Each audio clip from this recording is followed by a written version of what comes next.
Hello friends, मेरा नाम जो है। फ्रेंड्स, लास्ट के वीडियो में हमने सीखा था एक्सेल में किस प्रकार से हम एवरेज को मैथमेटिकल तरीके से और किस प्रकार से हम एक्सेल के अंदर मौजूद एवरेज फंक्शन का इस्तेमाल करते हुए इसका कैलकुलेशन कर सकते हैं। आज के वीडियो में हम जो है इसी का जो एक एडवांस फंक्शन और है एवरेज इफ और एवरेज इफ्स, इसको हम सीखेंगे कि हम इनका इस्तेमाल करते हुए कैसे हम एवरेज को कैलकुलेशन कर सकते हैं। आगे बढ़ने से पहले मैं थोड़ा सा आपको अपने चैनल के बारे में बताना चाहूँगा। अगर आप YouTube में जाकर के उसके सर्च बॉक्स में टाइप करते हैं एनीथिंग मीन्स एवरीथिंग और उसको सर्च करेंगे तो मेरा जो चैनल है वो एकदम ऊपर ही आ जाएगा और इसमें क्लिक करने के बाद आप मेरे चैनल में पहुंच जाएंगे और यहाँ पे मेरे द्वारा बनाए गए और भी जो वीडियोस हैं उनको आप देख पाएंगे। तो चलिए आगे बढ़ते हैं और एवरेज का जो दूसरा फंक्शन है एवरेज इफ और एवरेज इफ को हम समझते हैं। सबसे पहले जो है हम इसके सिंटेक्स को देख लेते हैं। एवरेज इफ के सिंटेक्स को देख लेते हैं क्या होता है, जिससे आपको ये समझने में और भी ज़्यादा आसानी हो जाएगा। जैसा कि आप यहाँ पे ये सिंटेक्स देख रहे होंगे, is equal to average if, फिर ब्रैकेट बंद हुआ है, चालू हुआ है, इसमें लिखा हुआ है रेंज कॉमा क्राइटेरिया कॉमा, फिर ब्रैकेट के अंदर है एवरेज अंडरस्कोर रेंज। अब मैं बता देता हूँ उसका क्या मतलब है। रेंज में क्या होता है कि आप जिस जगह पे एवरेज का कैलकुलेशन करना चाहते हैं वो जगह आपकी हो जाती है रेंज। ठीक है। अब इसके अंदर दो चीज रहती है। आप इसके अंदर चाहे तो एक सिंगल कॉलम ले सकते हैं, मान लीजिए जैसे कि नंबर्स का ये कॉलम आपने सिंगल ले लिया। ठीक है। तो केवल आप इसको भी ले सकते हैं अपना एवरेज कैलकुलेशन करने के लिए। और कुछ जगहों पे क्या होता है कि आप टेक्स्ट वैल्यू, जैसे यहाँ पे टेक्स्ट लिखा हुआ है, इसको प्लस ये जो नंबर्स है इन दोनों को ही आप ले लेते हैं अपने एवरेज का कैलकुलेशन करने के लिए। तो ये आपके हो जाता है रेंज। ठीक है, जहाँ पे आप एवरेज का कैलकुलेशन करोगे। ठीक है। फिर आ जाता है क्राइटेरिया। क्राइटेरिया में क्या होता है, क्राइटेरिया के अंदर आप कंडीशन देते हो। कंडीशन क्या होती है, जैसे कि आप ये जो यहाँ पे नंबर्स दिए हैं, केवल नंबर्स को मैं बता रहा हूँ। अगर इन नंबर्स के अंदर आप जो है एवरेज निकालना चाहते हैं कि केवल जो है आपको अब आप 100 के जो भी नंबर्स आ रहे हैं उनका अगर आप एवरेज निकालना चाहते हो तो कैसे निकाल सकते हो, इस टाइप की जो कंडीशंस होती है वो आप कंडीशंस देते हो। तब क्या होगा, ये इस जगह पे जाएगा एवरेज रेंज के अंदर और कंडीशन चेक करके उसका एवरेज को कैलकुलेशन करेगा। तीसरा जो इसका भाग होता है एवरेज अंडरस्कोर रेंज, ये ऑप्शनल होता है। ठीक है। ये किसी जगह पे आपको इस्तेमाल हो भी सकता है और किसी जगह पे इस्तेमाल नहीं भी हो सकता है, ये आपकी कंडीशन पे डिपेंड करता है। हाँ, मैं एक चीज़ बताता चलूँ कि जो एवरेज इफ और एवरेज इफ्स के जो फंक्शन होते हैं इनको ये कंडीशन बेस्ड एवरेज निकालने के लिए इस्तेमाल होते हैं। तो मैं वापस आता हूँ, मैं बता रहा था कि ये जो एवरेज अंडरस्कोर रेंज होता है ये ऑप्शनल होता है। ये कौन सी कंडीशन में इस्तेमाल होता है, ये कंडीशन तब बनती है इसको यहाँ पे इस्तेमाल करने के लिए। मान लीजिए आपने अपनी रेंज रखी है, ये टेक्स्ट की एक रेंज है और एक यहाँ पे उसकी कुछ वैल्यूज दी गई हुई है। ठीक है। और उसके ऊपर आप कोई कंडीशन देते हैं, आप इस कंडीशन को इन दोनों में मैच करने के बाद और तीसरे कॉलम से अगर आप एवरेज कैलकुलेशन करना चाहते हो, तीसरे कॉलम के अंदर आप कैलकुलेशन निकालना चाहते हो, तो ऐसी कंडीशन के अंदर एवरेज अंडरस्कोर रेंज का ये जो पार्ट है वो अपने काम में आता है। तो चलिए इसको प्रैक्टिकल में करके देखते हैं। तो मैं अपनी एक्सेल की शीट खोल लेता हूँ और इसका ये जो रिबन है इसको ना पहले मैं हाइड कर दूँ, क्योंकि हमारे पास जो कैलकुलेशन के जो एग्जाम्पल लिया हुआ है ये थोड़ा सा यहाँ पे कट जा रहा है तो ठीक से हो नहीं पाएगा। तो मैं इसको हाइड कर देता हूँ पहले। तो ओके, अभी सही है। अभी यहाँ पे हमारे पास कॉलम है, column B, column C, column D और कॉलम ई। इसके अंदर देखिए यहाँ पे कुछ ब्रांड्स के नाम लिखे हुए हैं, जैसे ब्रिटानिया, पार्ले, हॉर्लिक्स, चर्च है, डुआइट, हॉर्लिक्स, गोदरेज। और जो दूसरा सी कॉलम है उसके अंदर जो है जैसे ब्रांड है तो ब्रांड कौन से क्या बनाता है, मैरीगोल्ड बनाता है, मोनाको बनाता है, मिलानो बनाता है। फिर हॉर्लिक्स है तो मदर हॉर्लिक्स बना रहा है। चर्च एंड डुआइट जो कंपनी है वो पेप्सोडेंट 2 in 1 बना रही है। हॉर्लिक्स ये जूनियर हॉर्लिक्स बना रहा है। गोदरेज नंबर 1 साबुन बना रहा है। कैडबरी बॉर्नविटा बना रहा है। और उनकी जनवरी की यहाँ पे डी के अंदर जनवरी की पूरी सेल दी हुई है, कितना कितना पीस लोगों ने बेचा है। और फरवरी का सेल दिया हुआ है कि उन्होंने यहाँ फरवरी में कितना कितना क्या क्या चीज का सेल किया हुआ है। ठीक है। अब हम इसका सिंपल तरीके से एक बार एवरेज निकाल लेते हैं, जैसे कि लास्ट वीडियो में हमने किया था।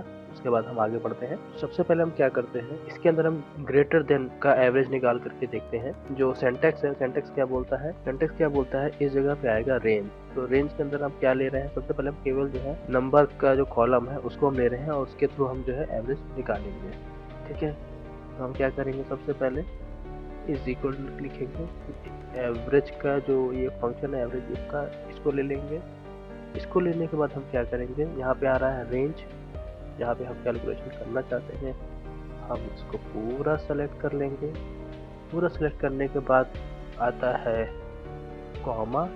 अब हमको देना है यहाँ पे क्राइटेरिया, तो क्राइटेरिया देने के लिए हम क्या करेंगे, हम लगाएंगे सबसे पहले डबल कोटेशन मार्क, और इस डबल कोटेशन मार्क के अंदर हम लगाएंगे ग्रेटर देन का निशान।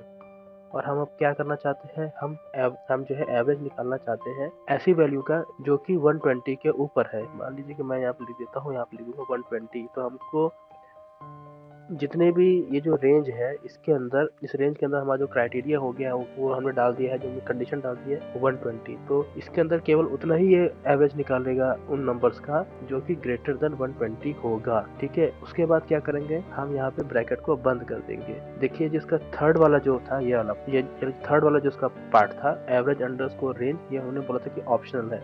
तो देखिए यहाँ पे ये ऑप्शनल है, मैं इसको इस थर्ड वाले जो ऑप्शन है उसको मैं इस्तेमाल नहीं कर रहा हूँ। मैंने बंद कर दिया है। अब मैं एंटर करता हूँ। एंटर करने के बाद देखिए जो मेरा एवरेज आया है वो आया है 446.5। तो मतलब इसने क्या किया है, यहाँ पे ग्रेटर देन जो था उससे 120 के जो ग्रेटर देन था उनका जो एवरेज निकाल के यहाँ पे उसने दे दिया है। इसमें कंडीशन बेस्ड एवरेज किस प्रकार से हम निकाल सकते हैं, इसी को एक थोड़ा सा अलग तरीके से भी और देख लेते हैं हम। फिर मैं यहाँ पे लिखता हूँ इज इक्वल टू, इसे ले लेंगे एवरेज इफ।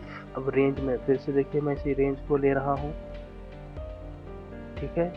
उसके बाद कॉमा लगाऊंगा, डबल कोटेशन मार्क लिखूंगा, और इसके अंदर मैं लिख दूंगा, किस तरीके से हम लिखेंगे, यहाँ पे हम लगाएंगे लेस देन और इक्वल टू का निशान, और उसको लगाने के बाद मैं लिख दूंगा 120।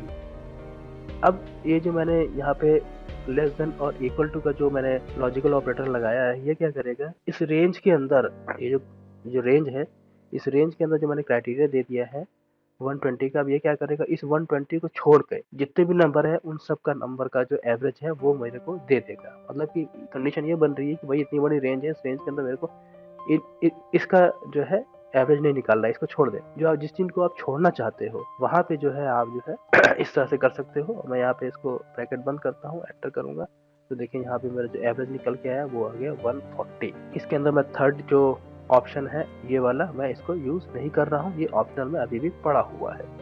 ठीक है, तो ये दो तरीके से आपको समझ में आया कि कैसे किस प्रकार से हम एवरेज इफ को इस्तेमाल कर रहे हैं। अब ये तो बात हो गई कि सिंगल कॉलम को रेंज के जैसे इस्तेमाल करते हुए उसमें क्राइटेरिया डाल देंगे, उसका एवरेज निकालना है। ठीक है, लेकिन हमारे पास यहाँ पे कंडीशन और भी जबरदस्त है। हमारे पास कंडीशन क्या है यहाँ पे कि हमारे पास कैटेगरी है, ब्रांड है, प्रोडक्ट है और जनवरी की सेल है। अब अगर मैं इसके अंदर निकालना चाहता हूँ कि मैं चाहता हूँ कि इसके अंदर केवल और केवल जो बिस्किट की सेलिंग हुई है, यहाँ पे बिस्किट लिखा हुआ है ना, मेरे को इसके अंदर से केवल बिस्किट की सेलिंग का एवरेज निकालना है जनवरी का, कि जनवरी के अंदर बिस्किट कितने सेल हुए हैं। तो देखिए अब क्या हो जाएगा, यहाँ पे हम अब जो हमारी जो रेंज रहेगी उस रेंज के अंदर हम डबल कॉलम को सेलेक्ट करेंगे। तो पहले हम इज इक्वल टू लिखेंगे, फिर हम एवरेज इफ को ले लेंगे। अब इस रेंज के अंदर हम क्या करेंगे, हम इस रेंज के अंदर जो है इसको सेलेक्ट कर लेंगे। इसको सेलेक्ट करने के बाद हम लगाएंगे कॉमा। अब यहाँ पे हमको देना है अपना क्राइटेरिया। क्राइटेरिया के अंदर हम इसके अंदर क्या चेक करना चाहते हैं, मतलब कि इसके अंदर क्या कंडीशन देना चाहते हैं। तो हम देना चाहते हैं बिस्किट, BISCUIT, बिस्कुट। ठीक है, अब ये क्या करेगा, उस रेंज के अंदर बिस्किट को ये चेक करेगा। ठीक है, अब हम क्या कर रहे हैं, कॉमा लगाते हैं।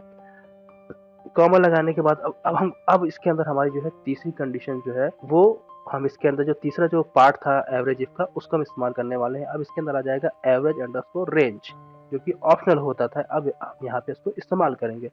अब हम क्या करेंगे, अब हम एवरेज का कैलकुलेशन कहाँ करना चाहते हैं, अब हम एवरेज का कैलकुलेशन यहाँ करना चाहते हैं। ठीक है, अब हम ब्रैकेट को बंद कर देंगे और एंटर कर देंगे। तो हमारे पास आ गया 86.8। मतलब ये हो गया, इस पूरे जो लिस्ट के अंदर इसने जो है केवल और केवल बिस्किट का उसने एवरेज निकाला है, कि बिस्किट जितने भी बिके हैं वो जनवरी के अंदर उनकी जो एवरेज थी वो 86.8 की एवरेज के हिसाब से बिस्किट के 20 पैकेट बिके हैं। ठीक है, अब पहले के जैसे आप इसके अंदर फिर से एक बार हम एवरेज का फंक्शन लगाते हैं, एवरेज इफ का। ठीक है, फिर से हम क्या करेंगे, इसके अंदर हम रेंज को सेलेक्ट कर लेते हैं, ठीक है। उसके बाद कॉमा लगाएंगे, डबल कोटेशन मार्क के अंदर फिर से हम कंडीशन देंगे। अब की हम कंडीशन क्या देना चाहते हैं, नॉट कंटेन। तो मैं क्या कर दूंगा, single quotation mark double quotation, sorry sorry sorry sorry sorry sorry इसके अंदर हम क्या करेंगे, लेस देन का निशान, ग्रेटर देन का निशान लगाएंगे और इसके अंदर मैं लिख दूंगा BISCUIT, बिस्किट लिख दूंगा। उसके बाद बाहर मैं कॉमा लगाऊंगा। कॉमा लगाने के बाद एवरेज अंडरस्कोर रेंज, मेरे को जहाँ पे कैलकुलेशन करना है मैं उसका सिलेक्शन कर लूंगा, ब्रैकेट को बंद करूंगा और एंटर करूंगा। अब मेरे पास जो इसका एवरेज निकल के आया है वो निकल के आया है 153.7। मतलब इसने यहाँ पे क्या किया है, इसने बिस्किट को छोड़ करके बाकी जितनी भी चीजें थी उन सभी का जनवरी के अंदर जो क्वांटिटी बिकी है उनका एवरेज लाके उसने मुझे यहाँ पे शो कर दिया है, ठीक है। अब इस प्रकार से आप और भी तरह के जो लॉजिकल ऑपरेटर्स होते हैं, जो सिंबल्स होते हैं, एस्ट्रिक का निशान है और इज इक्वल टू है, इनका इस्तेमाल करते हुए भी आप एवरेज को कैलकुलेशन कर सकते हैं। मैं इसको भी अभी आपको और दिखा देता हूँ, आगे करके दिखा देता हूँ, जिससे आपके लिए ईज़ी हो जाए इस चीज़ को समझना, ठीक है ना। दूसरा जो इसका एग्जांपल हम दे सकते हैं, एवरेज इफ तो वही है। अब इसके अंदर जो लॉजिकल ऑपरेटर किस तरीके से मैं अलग अलग इस्तेमाल कर रहा हूँ और उसके बाद अलग अलग रिजल्ट हमको मिल रहा है, हम उसकी को सीख रहे हैं। तो इसी में देखिए आगे हम क्या करते हैं, फिर से हम एक इज इक्वल टू लगाएंगे, फिर एवरेज ले लेते हैं, एवरेज इफ को। एवरेज इफ लेने के बाद हम क्या करेंगे, इस बार हम ब्रांड्स में जाते हैं, ठीक है। ब्रांड्स में जाने के बाद हम कॉमा लगाएंगे। कॉमा लगाने के बाद हम यहाँ पे डबल कोटेशन मार्क लेंगे। डबल कोटेशन मार्क के अंदर हम लिख देंगे, लगा देंगे हम एस्टेरिस्क का निशान। एस्टेरिस्क का निशान लगाएंगे, एस्टेरिस्क का निशान लगाने के बाद सॉरी एस्टेरिस्क का निशान लगाएंगे। अब ये जो एस्टेरिस्क का जो स्टार वाला जो निशान है ये क्या करेगा, पहले मैं इसमें लिख देता हूँ BURY। अब क्या किया मैंने यहाँ पे स्टार, स्टार के बाद एस्टेरिक, जो एस्टेरिक का निशान है वो, और उसके बाद मैंने यहाँ पे बरी लिख दिया, जैसे कैडबरी होता है ना, इस तरीके से। हाँ, ये कैडबरी का बरी है, ठीक है। अब ये क्या करेगा, इसकी ये जो रेंज है, इस रेंज के अंदर हमने कंडीशन क्या दे दी है कि यहाँ पे जितना भी टेक्स्ट लिखा हुआ है इसके अंदर, जिसके भी लास्ट के अंदर जो भी टेक्स्ट है उसके जो लास्ट की काउंटिंग से अगर उसके अंदर जो है बरी लगा हुआ है तो केवल हमको एवरेज उसका ही चाहिए है, ठीक है। उसका ही, उसके अंदर कंडीशन को चेक कर लो उसके अंदर उस चीज को, ठीक है। उसके बाद हम कॉमा लगा देंगे, एवरेज की जो हमारी रेंज है हम उसको सिलेक्ट कर लेंगे, ब्रैकेट बंद करेंगे और एंटर करेंगे। हमारे पास आ गया 246 का जो एवरेज है वो है 246। इसने क्या किया है, ब्रांड के अंदर जहां जहां बरी लिखा हुआ है उसका सबका केवल उसने एवरेज निकाला है, बाकी को उसने छोड़ दिया है। अगर आप देखें यहाँ पे डाबर लिखा है, अगर मैं डाबर को हटा भी दूं तो देखिए आपको इसके रेंज में कोई भी फर्क नहीं पड़ रहा है, ठीक है। मतलब उसने इसका एवरेज निकाला ही नहीं। अगर लेकिन यहाँ पे मैं बरी को निकाल दूं यहाँ पे तो देखिए यहाँ पे उसके एवरेज के अंदर तुरंत फर्क जो है आपको दिखाई दे रहा है। इसी तरह से अगर मैं इसके अंदर केवल वाई भी हटा दूं तो भी देखिए वहाँ पे इसको जो एवरेज है वो चेंज हो रहा है, ठीक है ना। अब ये सारे जो फॉर्मूले आपने यहाँ पे इस्तेमाल किया है, जो तरीके से आपने निकाला है ना, इसको आप ऐसे भी कर सकते हो कि ये सारी वैल्यू, जैसे कि मैं उनके अंदर डबल कोटेशन मार्क के अंदर जितनी भी वैल्यूज दे रहा हूँ ना, जो क्राइटेरिया दे रहा हूँ ना, उसको आप अलग से भी किसी जगह पे लिखा हो सकता है, वहां से भी आप इसको ले करके अपना कैलकुलेशन कर सकते हैं। जैसे कि मैं उदाहरण के लिए आपको बता देता हूँ, ऊपर कैसे मैंने अभी एवरेज निकाला है इसके अंदर यानी सेल के अंदर। ऐसे ही हम जिसका एवरेज है हम किसी जगह पे जो दो कोटेशन मार्क हम लगाते हैं उनके बीच में हम वैल्यू लिखते हैं, वो सारी वैल्यू को हम किसी और जगह लिख करके भी कर सकते हैं। जैसे कि मैं आपको करके दिखा देता हूँ, इक्वल टू एवरेज इफ ले लेता हूँ। एवरेज इफ लेने के बाद मैंने ये अपने पूरे ब्रांड्स को सेलेक्ट कर लिया, ठीक है। अब यहाँ पे देखिए, यहाँ पे मैंने स्टार बरी लिखा हुआ है, मैं इसको सेलेक्ट कर लेता हूँ, तो ऐसा गड़बड़ हो गया है। फिर से करते हैं एक बार, is equal to average if करता हूँ। एवरेज इफ करने के बाद मैं अपना जो रेंज है रेंज को सेलेक्ट कर लेता हूँ, कॉमा लगाऊंगा।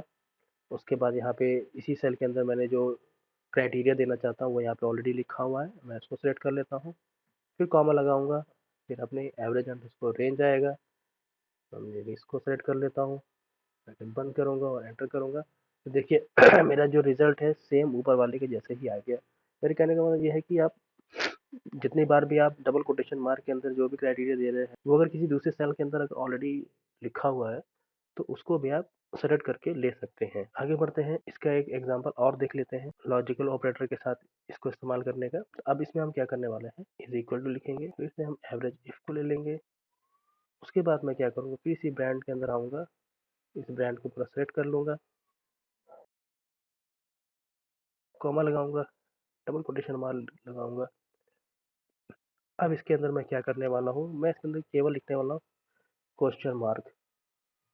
यहाँ पे मैंने लगाया है 4 question mark, 1 2 3 4। Single quotation mark जो है सिंगल कैरेक्टर को रिप्रेजेंट करता है। जैसे कि यहाँ पे अगर आप देखें, यहाँ पे लिखा हुआ है बरी, बरी के अंदर 1 2 3 4 4 अल्फाबेट है, तो मतलब कि एक क्वेश्चन मार्क एक अल्फाबेट को रिप्रेजेंट करेगा। अब यहाँ पे मैंने 4 क्वेश्चन मार्क लगा दिया है, यहाँ पे मैं कॉमा लगाऊंगा और यहाँ पे मैं अपनी एवरेज जो रेंज है उसको सिलेक्ट कर लेता हूँ, ब्रैकेट बंद करूंगा और मैं एंटर करूंगा। तो यहाँ पे मेरा जो एवरेज आया है वो निकल के आया है, एवरेज मेरा जो है वो 120 है। इसने क्या किया है कि यहाँ पे जिस जिस कैरेक्टर जो जो कैरेक्टर के अंदर 4 अल्फाबेट्स ही है, केवल उसने ही उसको ही केवल उसका ही किसने जो है एवरेज निकाला है। ठीक है ना। अब यहाँ पे देखिए, यहाँ पे ये कैडबरी है ना, इसको इसने नहीं लिया, इसको भी नहीं लिया। यहाँ पे केवल इसने इसी सेल को ही केवल काउंट किया। यहाँ पे जो उसका जनवरी की जो सेल थी वो 120 थी, उसने क्या किया, केवल इसको ही एवरेज के लिए कैलकुलेट किया, तो यहाँ पे जिसका एवरेज निकल के आया वो 120 निकल के आया है। अब यहाँ पे अगर मैं जो है इसको अगर मैं उसका वाई निकाल दूँ तो लेकिन यहाँ पे क्या हो जाता है, थोड़ा सा एरर आ जाता है, लेकिन देखिए बाकी जगह पे इसका जो वैल्यू है ऊपर वाली वो थोड़ी चेंज हो चुकी है। ठीक है ना। तो यहाँ पे मैं वाई वापस लगा देता हूँ सॉरी, वाई वापस लगा देता हूँ, जो उसका जो एवरेज है वो आ गया है यहाँ पे। ठीक है ना।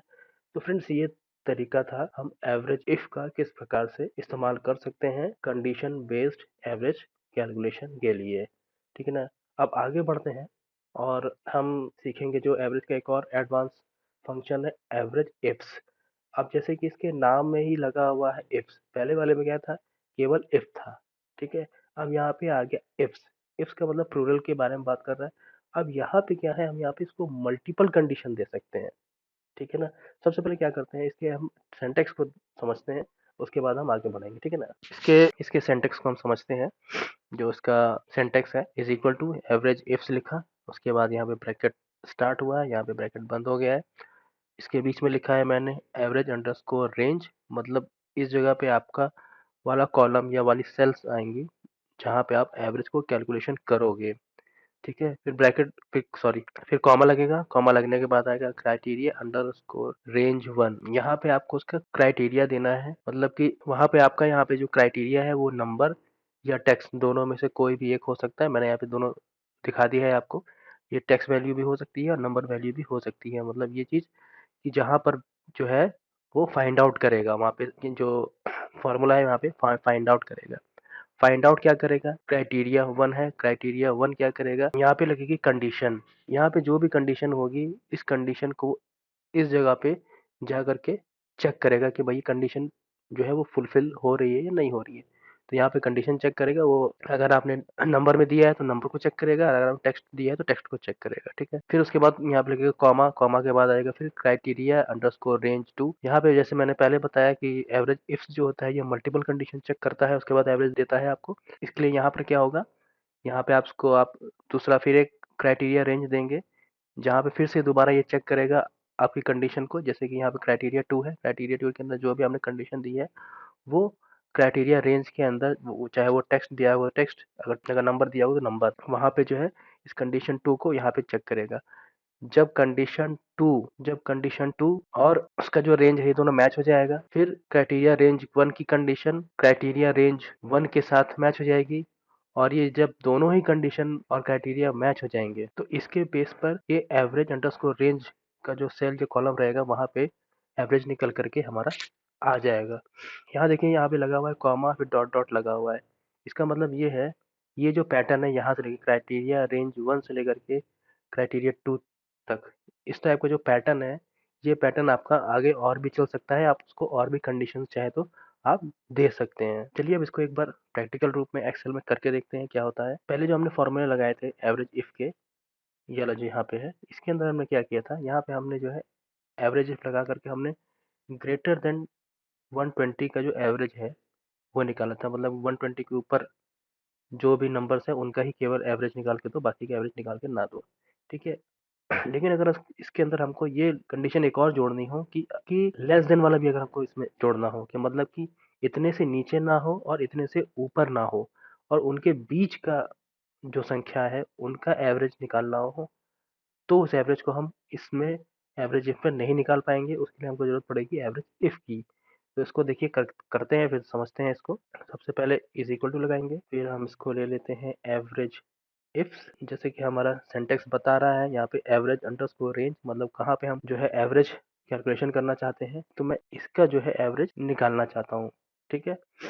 फिर लगा देंगे कॉमा, फिर आ जाता है criteria underscore range. Criteria underscore range दिखा रहा है मतलब कि हम कहाँ पे फाइंड आउट करना चाहते हैं अपनी कंडीशन को। तो मैंने कॉमा लगा दिया था। अब मैं जो कंडीशन चेक करना चाहता हूँ, मैं कंडीशन भी चेक करना चाहता हूँ इसी जगह पे, फिर कॉमा लगा दूंगा।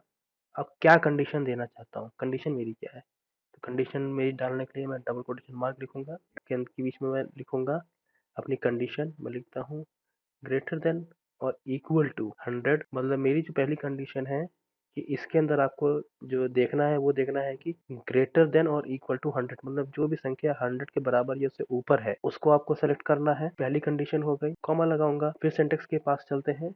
फिर सिंटेक्स क्या बोल रहा है, फिर क्राइटेरिया रेंज टू।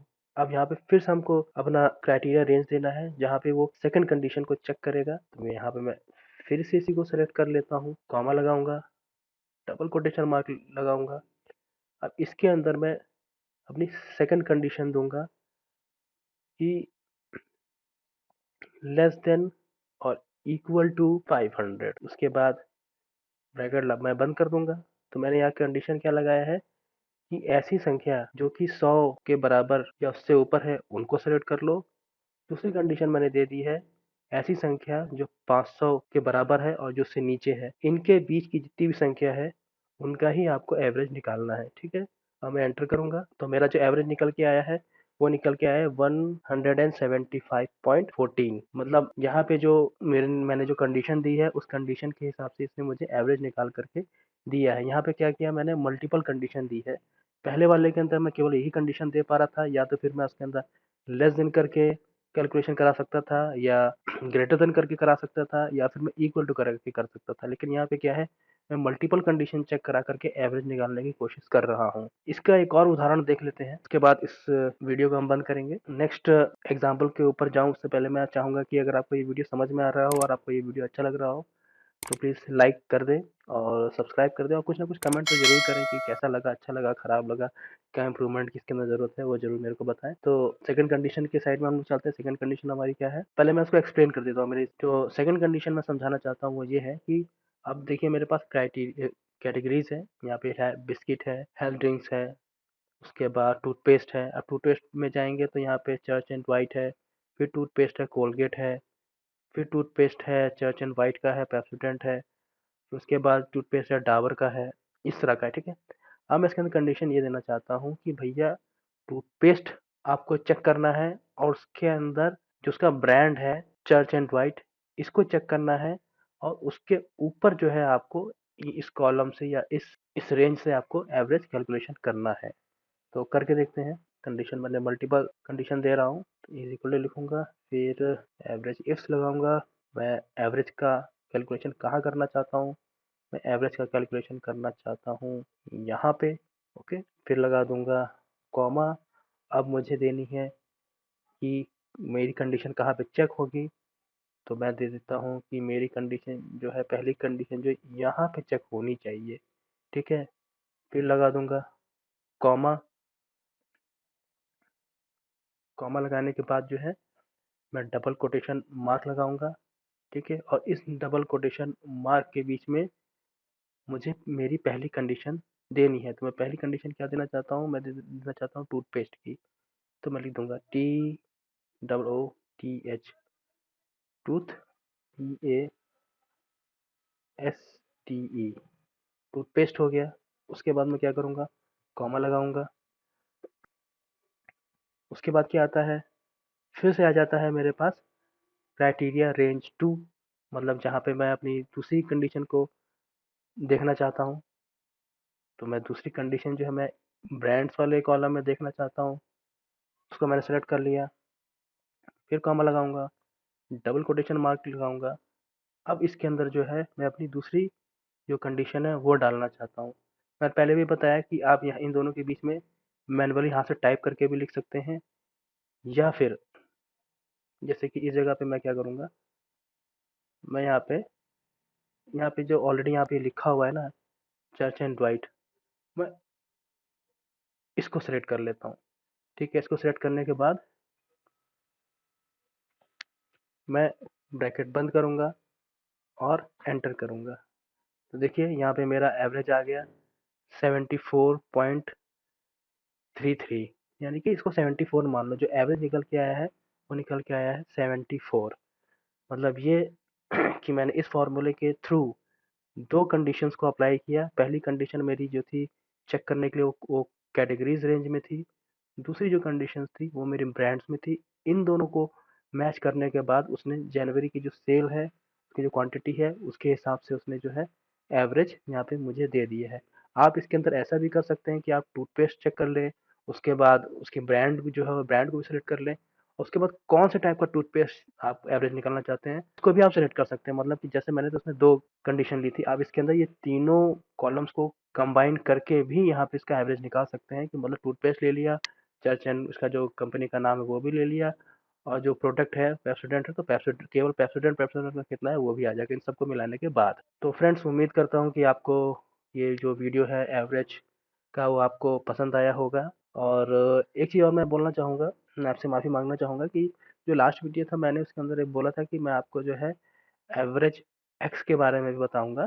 तो सॉरी मैं बोलना चाहूँगा, क्योंकि ऐसे एवरेज एक्स करके ऐसा कोई भी फार्मूला एक्सेल के अंदर नहीं है।